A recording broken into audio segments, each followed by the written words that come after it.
justice system generally is flawed. But the point I'm making also is escaping may not be a very fine solution.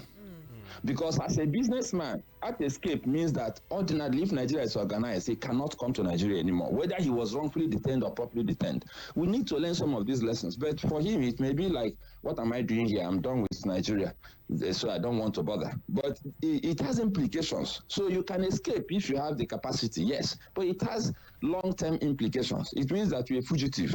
Even if you were right, ab initio, you are now a fugitive. Remember that, sorry, but it's a small digression. But remember that in the case of Nnamdi Kanu, who said that I have reasons to escape, the other side is saying that you were on bail and you jumped bail.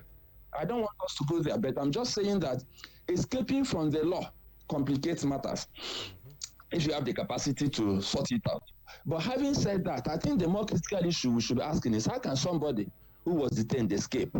And I don't want to belabor that matter. Ships that were detained in Nigeria have escaped before. A whole ship, if you know how big a ship, a tanker is.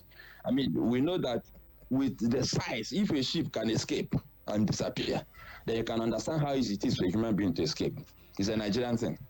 So if you want to escape, you design your escape. It may not be escape the way you think, like James Bond escaping from prison. So he has to do magic. This is Nigeria. So that's the simplest way to explain it. Like I said, if a ship can walk away after being detained, that is just sail away with the sheer size of it, and we don't know when it sailed away, then human being can also walk away. That underscores the role corruption plays in our insecurity and in our security. Because I don't believe that he escaped just by sheer escaping. And now that he has escaped, I'll ask another question. Have they told us that he escaped? And did they hold anybody accountable? Because somebody must have been in charge of keeping an eye on him, whether he was in a hotel or wherever. In a normal situation, there should be a prize for his escape.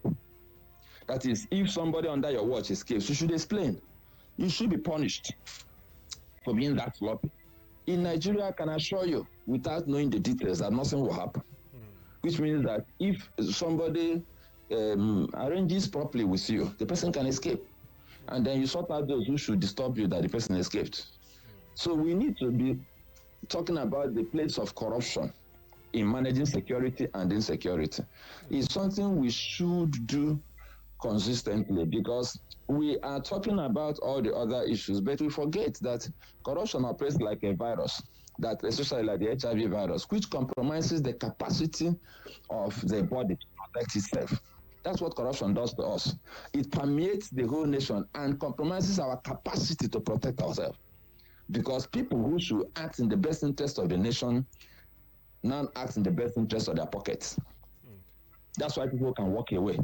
Whether they were rightfully or wrongfully detained, they shouldn't have been able to walk away. Because if a person who was wrongfully detained can walk away, we can also assume that the person who was actually detained can walk away.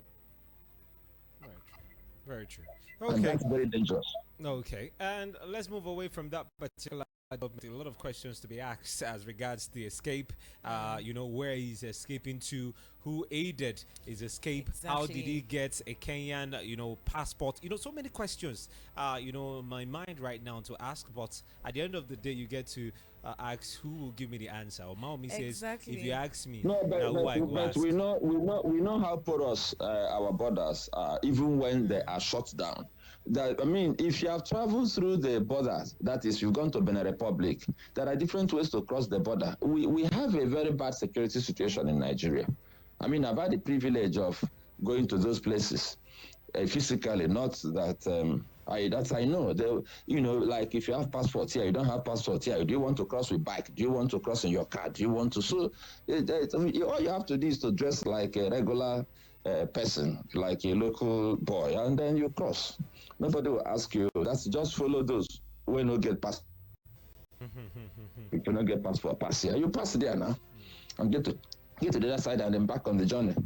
We also know that even in the heydays, in the terrible days of military dictatorship, Nigerian celebrities escaped through the borders on occasions and traveled abroad.